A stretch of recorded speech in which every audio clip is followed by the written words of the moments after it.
श्री जगन्नाथ रथ यात्रा। जय जगन्नाथ, जय बलभद्र, जय सुभद्रा। श्रोते हो, आज मी तुम्हाला एक अशा परंपरेची गोष्ट सांगणार आहे जी केवळ एक यात्रा नाही, ती आहे देवाच्या साक्षात अवताराची।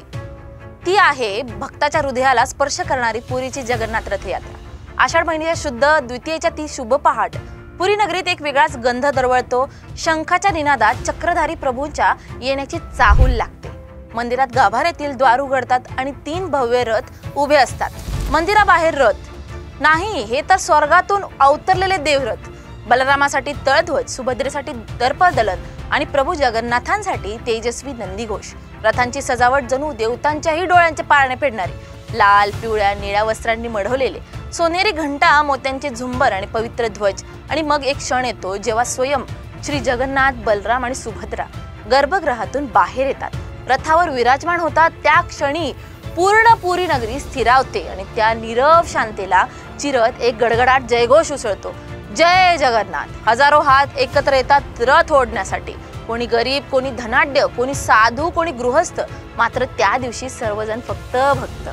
रथ हळूहळू पुढे सरकतो आणि संपूर्ण जग थांबून पाहतं। देव स्वतः भक्तांकडे चालत जातो। या रथयात्रेचा थांबा असतो गुंडीचा मंदिर। प्रभूंच्या मातोश्रींचं घर मानलं जातं हे स्थान। प्रभू तिथं मुक्काम करतात, जणू आपल्या भक्तांना सांगत असतात, माझं मंदिर हेच नाही, जिथे प्रेम, शुद्ध भाव आणि श्रद्धा आहे तिथेच मी आहे। 7 दिवसांनी होते बहुधा यात्रा। प्रभू पुन्हा आपल्या मंदिरात परततात। परतीच्या वाटेवर ते थांबतात मौसिमा मंदिरात, जिथे त्यांना गरम पोळी, गूळ आणि नारळ अर्पण केलं जातं। त्या क्षणी ते कुठलेही देव नसतात, ते असतात आपलेपणाच्या मायेने भरलेले बंधू। श्रोते हो, पुरीची रथयात्रा आपल्याला शिकवते, ईश्वर मंदिरातच असतो असं नाही, तो आपल्या मनात असतो, तो आपल्या कृतीत असतो। जेव्हा भक्त रडतो तेव्हा देव चालत येतो। आज आपण सर्वजण त्याच चरणी एक प्रार्थना करूया।